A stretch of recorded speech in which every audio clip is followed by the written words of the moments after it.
Good morning, and thank you for joining me today on Ignite Your Wow. Today, I have a very special guest who I can't wait to introduce to you. But first, I need to ask you to subscribe and share. If you like what you're hearing, be sure to pass along all this great information. And then I'd also like to tell you about our two sponsors today. First of all, Cards That Wow. When you send a Cards That Wow to your client, it makes you stand out. And when they open the envelope, they actually say wow. And we have Blue Sky Video Productions. Bruce Himmelblau is a YouTube strategist. He's the producer of the show. He makes everything run smoothly. And I think he may have a tip for us today. Bruce? Good morning or afternoon or from wherever you are in the world, because I know Fiona is in London, so it is almost like 4 o'clock there, or almost 4 o'clock. So tip of the day is when going live, turn your nervousness into excitement. So get over that, use that energy that you have and just kind of plow forward. And it's always nicer to have someone on camera with you in case you forget what you're talking about. And I do that often. Which is why you have guests. Exactly. Excellent. Thanks, Bruce. Thank you. Okay, my guest today, I'm just going to give you a few facts about her. 18 years ago, she started her business. She was trained as an NLP. Oh wait, I'm reading the wrong side. See what I mean when you make a mistake? She started out as an au pair. She was a nurse in a military hospital, a ward sister at an AIDS hospice. She's an author. And her quote that stood out to me was from Steve Jobs, and it says, like Steve Jobs, she wants to put a ding in the universe. But I'm going to tell you something. Fiona is a wow in this universe, and I'd like to introduce to you right now, Fiona Setch. Hi, Kevin. I'm sorry I messed that up. He was talking about being nervous. He made me nervous. Well, one of my absolute heroes is a conductor called Benjamin Zander, who leads the Boston Philharmonic Orchestra in America. And he says, "I've made a mistake. How fascinating. What can I learn from it?" And that's certainly one of my philosophies. So, well, I will take heed to that for sure. So you are a fascinating person. And my life is better for meeting you. I just, love your passion, and you have so many, I don't know, it's like you can't be old enough to do everything you've done here, because it's an amazing career, and it's a career of compassion and healing. And where do you want to start? Do you want to start as an au pair, or do you want to jump into? Well, yeah, I didn't do so well at school. I didn't do very well with my exams, A-level exams. I grew up in a village called Prideaux, which is near Newcastle, and that's in the north of England. And for those of you who don't know England very well, if you think of Hadrian's Wall, where I come from is just along from Hadrian's Wall. So I didn't do so well in my exams, and one of my friends said, we thought about going to Italy as au pairs. So we went to Italy as au pairs for a year, and there started my lifelong love of ice cream and coffee. Yes. Had a great time in Italy, and I had always written a lot of cards and letters when I was younger, but I really started writing a lot when I was in Italy. The lady that I worked for, La Signora, called me her little Piccolo Shakespeare, because I was always writing letters home.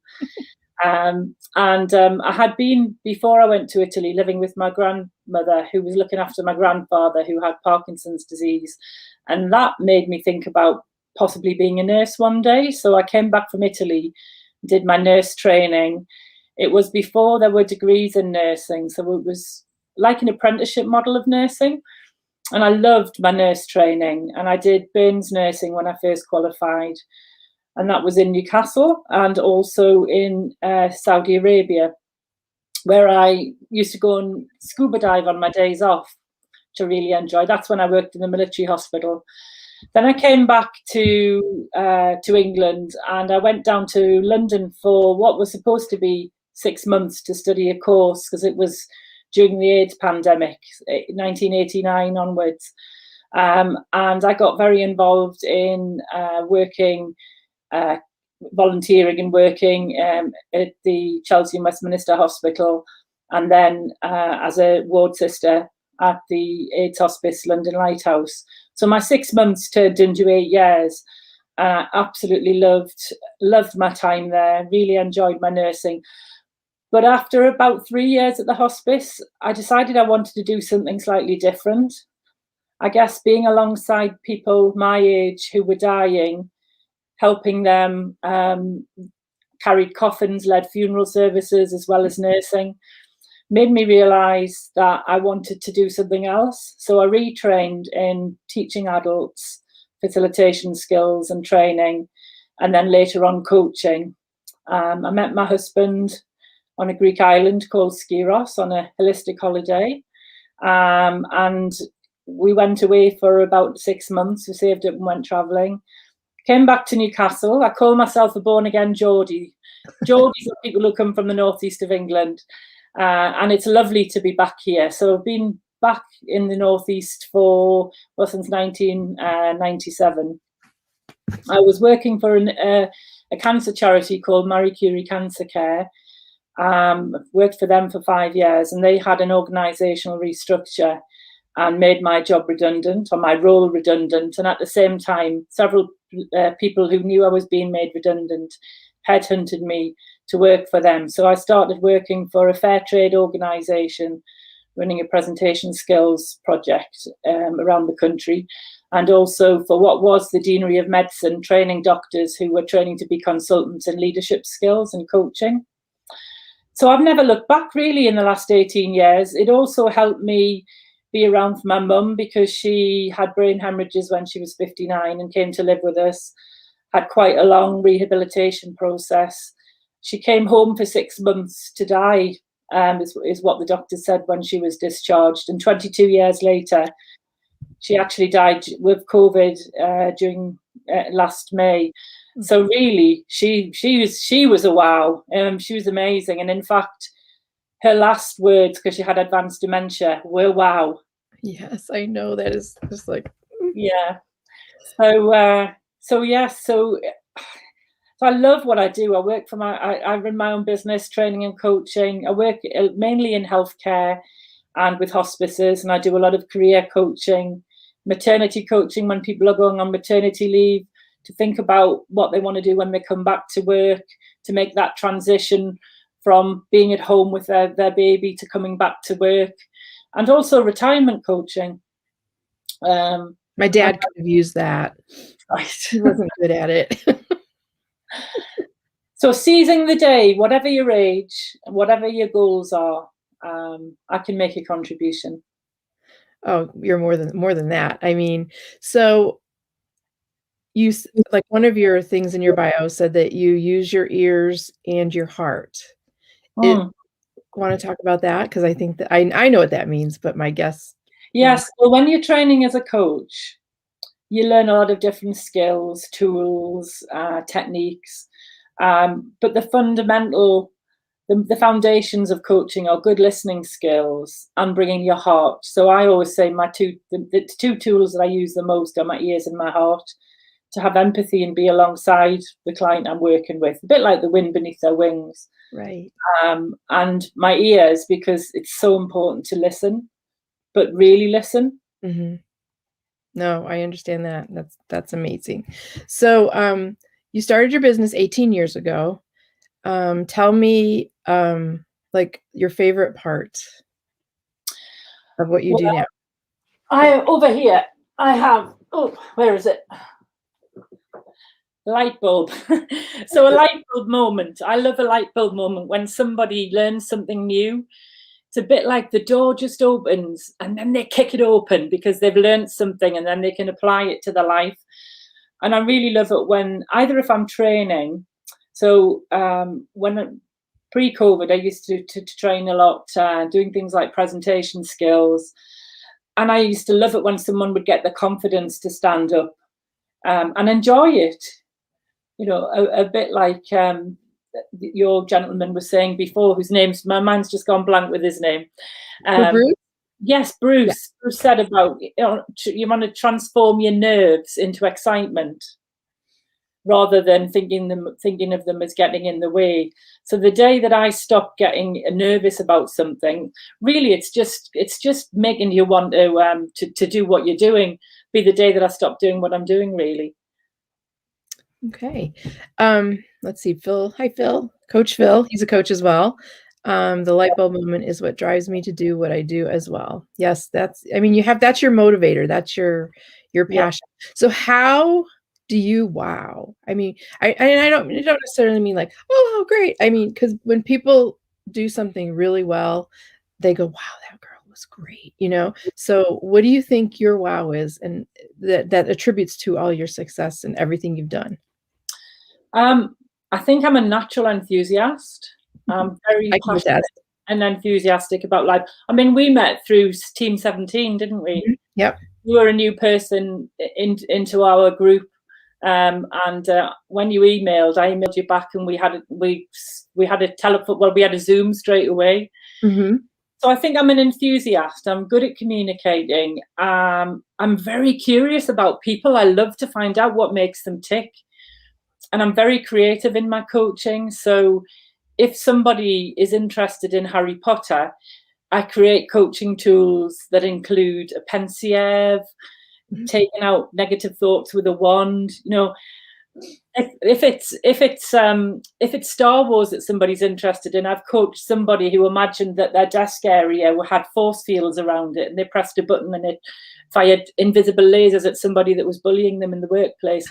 I will use whatever someone is inspired by to help them in their quest for whatever their goals are. Okay, I'm going to put you on the spot here. I just thought of this. Okay, I am your client. And how would you help me say I'm in a can we do a bad relationship, or does it have to be workplace? No, it doesn't have to be workplace. I'm in a bad relationship. How would you coach me with my pugs?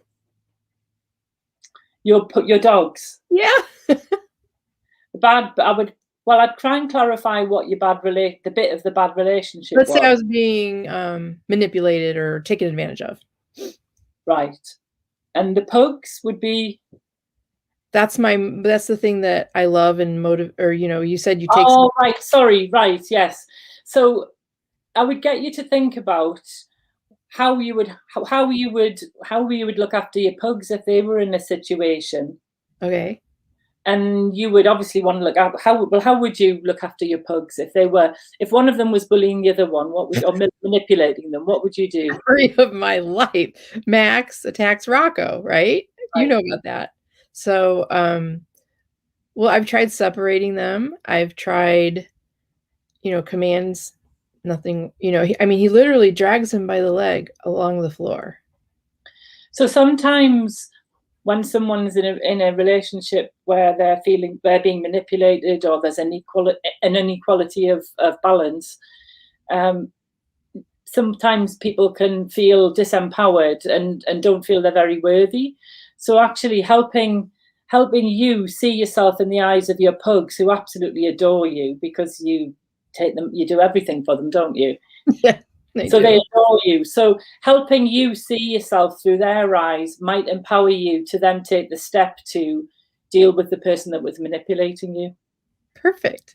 Wow. So empowering you, and maybe getting you to keep a journal, just to write down your thoughts and feelings. Mm-hmm. So if something happens, when you write it down, if you then hold it at arm's length, you can see it in second person, and you can reframe it. Mm-hmm. So that you can then look for patterns. And that's what I do with my clients. They write things down. It might be a mind map, it might be bullet points. Some people write lots of words, some people drawings, or sometimes make a collage or a vision board, and we notice patterns, and then we work with whatever they bring. It's brilliant. So I hear a lot about mind mapping. Yes. It's kind of a what do you call it? One of those words that everybody's talking about. Can you explain a little bit about that? Yeah, so the way I do mind mapping is I would so say for example you were thinking about your pugs. Mhm. We do a mind map about your pugs. We'd have a blank piece of paper, and I would get you to write pugs in the centre. Mhm. And I always draw a cloud round. And then I would have sort of branches going off that and get you to think about what are the things that you think about with your pugs, and then just write down the words. And then you might have another branch going off with another word, Okay. or you could have another cloud. Mhm. Very cool. I'm gonna do that with the pugs. I am. I'll send it to you. Okay. Okay. So in your with your business, what was the most challenging client or experience that you had? Um, the most challenging client. I think sometimes when people don't believe they can do something, and you try lots and lots of different strategies, and they don't appear to be working. I think one of the things that can be quite challenging as a coach is sometimes just to let them get on with it for a bit. So I think because I had a first career as a nurse, and nursing is a very pragmatic, wanting to make things better. Mhm. I think one of the things that's been quite challenging for me is not always wanting to look after people.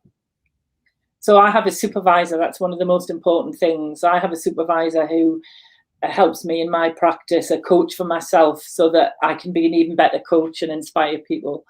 Self-care is really important, and it's something which, particularly during the last 11 months, it's nearly 11 months, isn't it, since COVID-19 Mhm. pandemic started, we're really learning about looking after ourselves. But I think the most challenging clients are often, for me, in healthcare, people who don't look after themselves, and you can almost see that they're going to end up going off sick with burnout. So when I get asked to help somebody when they're already almost at burnout, then sometimes it's just important for them to take some time off. Mhm. Sometimes you can try and help people, but if you know that old saying, you can take a horse to water, but you can't make it drink. Right. And then So there's the saying, put your mask on first. yeah. And So I think you know, when you're on the air, when we used to travel on aeroplanes, do you remember that? And the air hostess used to say, if you've got young children, make sure you're a parent, put your mask on first. I mean, that's so important, isn't it? That I we think look after ourselves. Yeah, I think in this society, even not even just because of the pandemic, women, I'll just say women because I'm a woman, and they don't take care of themselves because they're taking care of their, if they have a family, they're taking care of their business, they're taking care of animals, and you were a great reminder to me because you always said, Kellen, don't, are you resting? Are you resting? You need to be resting. And it is that you need someone to remind you to step back and take care of yourself. And that's another thing that I love about you, because you're always looking out for me. Yeah, but I have to say, one of the big lessons for me of the last 12 months, certainly, I mean, I've just had some time off, December and January off work because my mum died in May, and I'd been a carer for 22 years. And because because my last clinical work and a lot of the work I've done in palliative care organisations and hospices, I'm very comfortable with being with people when they die and facilitating people talking about dying. And yet the one thing I couldn't do was be with my darling mum when she died. Yeah. I, I had to go to a nursing home every day, twice a day for 6 weeks, and watch her die through a window. Oh, And I can't describe, it was heartbreaking. oh And I what I've realised is after she died, I got really busy. I've been really involved in the How to Be Brilliant group, which is one of the most positive environments Michael Heppel has created, and we all contribute to it. And I've been one of the founder members of the How to Be Brilliant group. And then there's Write That Book and Team 17. What I realised was, I mean, there were lots of things that I learned and lots of what I'd have a tendency to do, which is a great strength of mine, but I guess not such a good thing. And that when I was a bit unwell earlier, last year, was that I would go, yes, well, I've learned from this, and I would, sort of transfer the learning into whatever I was doing. But what I wasn't doing was paying attention to my own needs. So I've just had some time where I've been quite low, actually. You would call it a reactive depression. It's a normal. Mm-hmm. It's really important that this happened to me once before when I was working clinically, when I was nursing at the AIDS hospice. So one of my best friends had cancer and she died, and it felt like my whole world was surrounded by death and dying. And I had some counselling and some time off work and some good supervision, and that really helped me. And I'm such a strong advocate for supervision and having someone to talk to that can help you, because we know that the rates of illness with mental health is increasing with the COVID pandemic. A lot of people are in isolation, and particularly for people who don't particularly like using the telephone or who won't engage with things like Zoom. I was one of those people last year. I much preferred face-to-face work, whereas now I'm quite the girl zooming around town. I'm not that I travel anywhere, but I can anywhere from home, from the Zoom, as we're doing now. Yeah, no, it's you're a Zoom girl. Yes. So with the passing of your mom, is that when you decided to start your book? I've written a chapter in a palliative care nursing book about looking after yourself, and I've written an ebook called The Art of Interview Skills. And I've been going to write for a long time about looking after yourself for healthcare professionals. And then Michael's Write That Book masterclass came up. And I started writing my book, Keeping Calm and Carrying On. However, I hit this brick wall of how I was feeling. Mm-hmm. And I knew I needed to put my own mask on. So I've just been being gentle with myself. Mm-hmm. I'm interviewing people and I am writing. I spend a lot of time on Millie's Field, as you know. Yes, I love Millie's Field. I live in a village on the outskirts of Newcastle called Westerhope. So it's got a wonderful history. So in Victorian times, when the Industrial Revolution happened in England, Newcastle was a really industrial city, and people were moving to the west of Newcastle in hope of finding green spaces, Westerhope, which is where I live.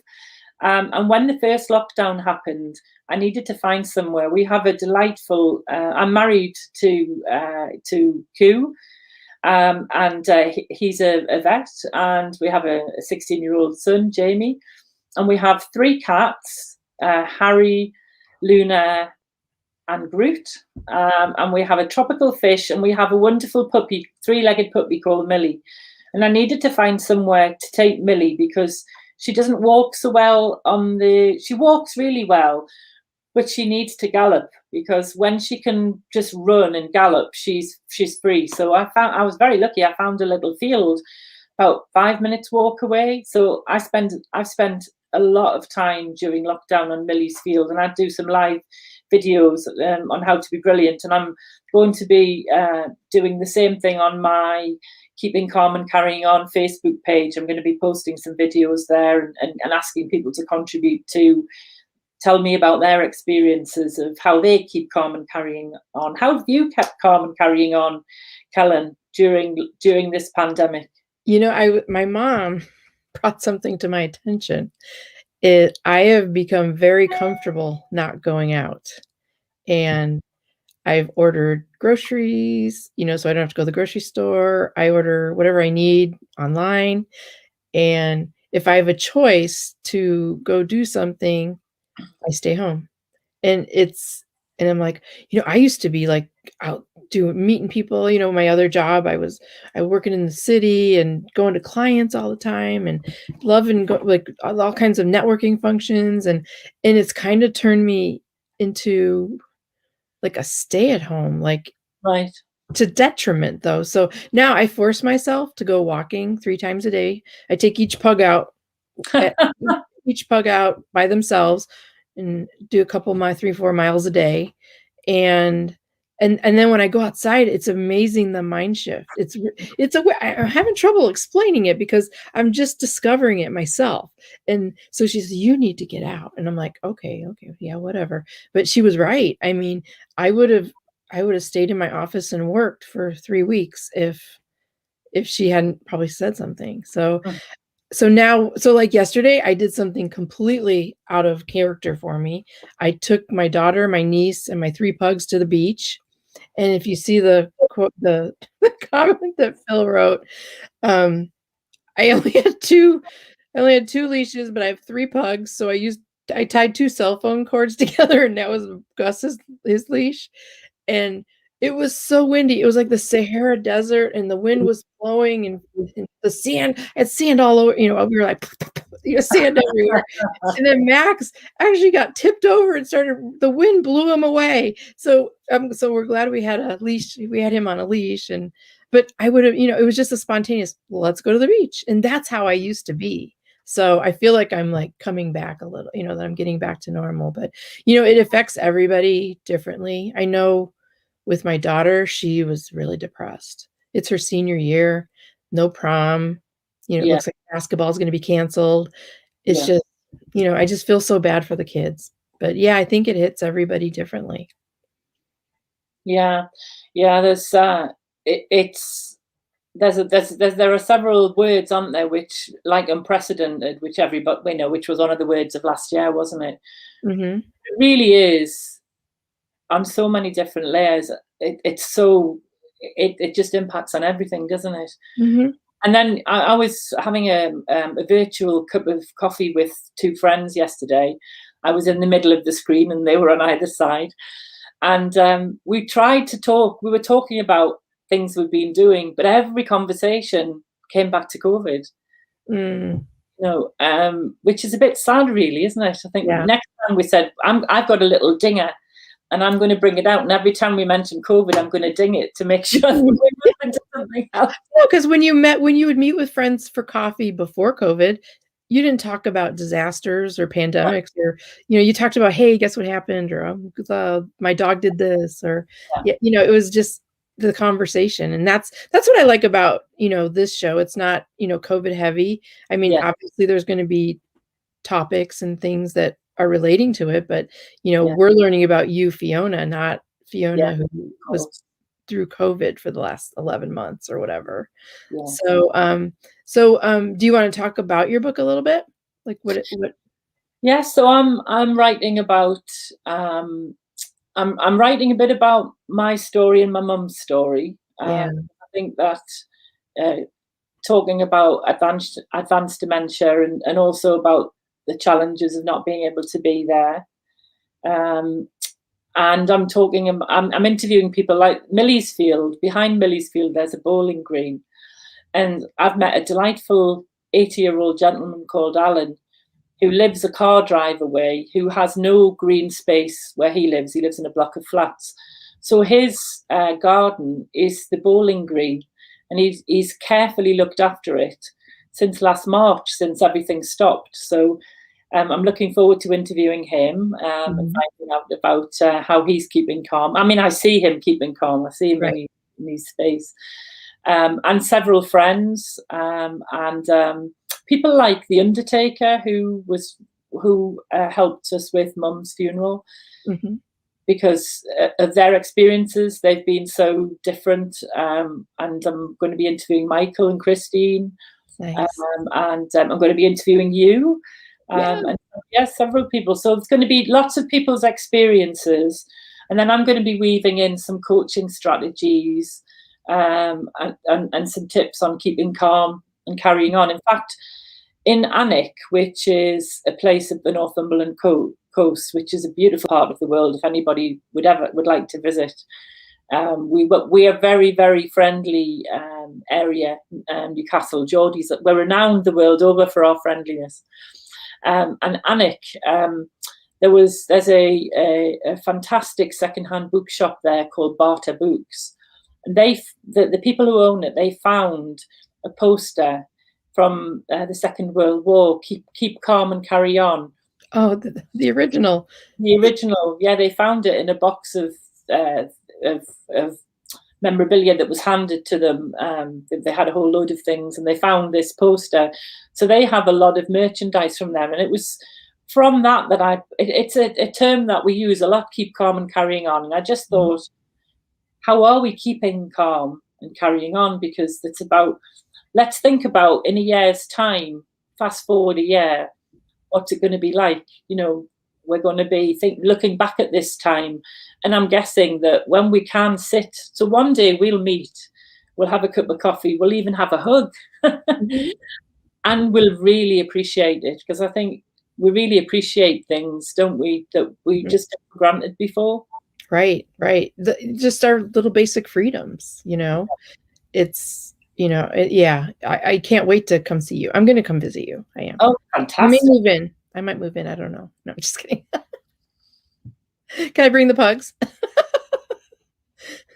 Oh, gosh. Okay, wait. I have one thing that has nothing to do with books or health or coaching. Scuba diver. You're a scuba diver? Yes, I'm a scuba diver. Then we're going to go scuba diving together. I remember when I was a little girl, my favorite story was The Little Mermaid, and I longed to be a mermaid. I remember sitting in the bath, looking at my legs, wishing I had a tail. And so when I went to work in Saudi Arabia, I mean, I swam. When I was a teenager, I did swimming for a club and things. And then when I went to Saudi Arabia, I got the opportunity to snorkel in the Red Sea and learn to scuba dive. And I was working in Jeddah for a while, and the Red Sea there was amazing. And the military hospital that I worked in had buses that would take you for on your days off, and you just I'd go snorkeling and I learned to scuba dive. And then I met my husband about 6-7 years later, and we went to the Maldives for our honeymoon and learned to scuba dive, and that was amazing. And then Jamie grew up seeing photographs, and we took him to the Red Sea in Egypt for the first time when he was about 6, and he went snorkeling, and he just loved it. So all our holidays after that, we used to love going to Sharm el Sheikh in Egypt, because the coral reef there, the Red Sea, is amazing. And we just used to go snorkeling together. And then he learned to scuba dive and did his advanced diving in Malta. And then we went to the Maldives again 3 years ago, and that was amazing. To be snorkeling, to be diving together was just amazing. Yeah, my daughter will not learn how to scuba dive. She maybe someday, but it's just all my vacations now are planned around where I can go diving. And Jamaica was fun. Not like your places, the places you were. I would dream about diving in the Red Sea and all that. It's like, oh my gosh. So, okay, well, it looks like we're at our half-hour point. And at this part of the show, I like to ask you, my guest, to give words of wisdom, something that you would like to share, something that you want somebody that maybe listens to this later, a message, and it's anything that you want it to be. Okay, so I think really just to seize your day. I think life, if anything, the last year particularly has taught us to appreciate everything about life. Appreciate the green of the grass, the blue of the sky, the woof of the dog. I think one of the things I'd like to share is that sometimes if we go into overwhelm, worrying or being concerned about things, I learn a lot from Millie the dog. I have 2 orange balls, and all she wants to do is run around and chase one ball, and I walk backwards and forwards. And it's really simple. I don't have to overthink it, and it really grounds me. So yeah, and just I think one of the other things that I've learned a lot, is to write things down, because if you've got thoughts going round and round and round in your head like a hamster on a wheel, being able to slow those thoughts down, write them down, hold it to arm's length, and then you can see things differently. I feel like sometimes when you journal, it's emptying your brain because you're thinking about it, you're holding on to it, and that creates a chaos. Yes. And once I noticed since I've been writing my book that my head is a lot clearer, and I don't feel the on the inside of it. It's like slowing down, and I'm like, oh, this is a great thing. I'm so glad I'm doing this. And don't worry if you make a mistake. Mistakes are, say, failure is success turned inside out. We learn from mistakes. It's great to be able to reflect on them. And if you can talk to somebody like a coach or a friend and talk things over, it's a lot easier than just holding all your thoughts in your head. Right. You can't do it yourself. Yes, Steve, we will have coffee with you. Steve. That's going to be a fun day. One last thing. I forgot to ask you this earlier. When writing the book, is that helping you with healing? Yes, I've just spent some time actually having some counseling with a soul midwife. Mm-hmm. So a soul midwife is someone who trains a bit like a midwife midwives train to bring people into the world. Soul midwives are people who train to be alongside people as they're leaving the world, as they're dying. So that's what I did when I was nursing.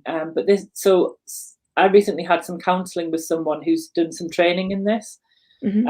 And that was really, really helpful. And I had some healing with that. And now I feel like I'm ready to start writing, to write more about it. That's great. Well, you are truly a beautiful soul. Thank you. I'm so glad. Excuse me, I'm getting all choked up. I'm so glad that we've become friends, and thank you for being on my show today. And I didn't get a chance to mail these out yet, but I know you've seen these. And my gift to you for being on my show is I made you some cards. Wow. Cards that wow. So I'll be shipping those out today. And I really appreciate, our new friendship and your sharing your story with everybody. So everybody have a great day. And like I said, if you like this, please share it out or comment and let us know what you think. Hope everybody has a great day, and we'll see you next week.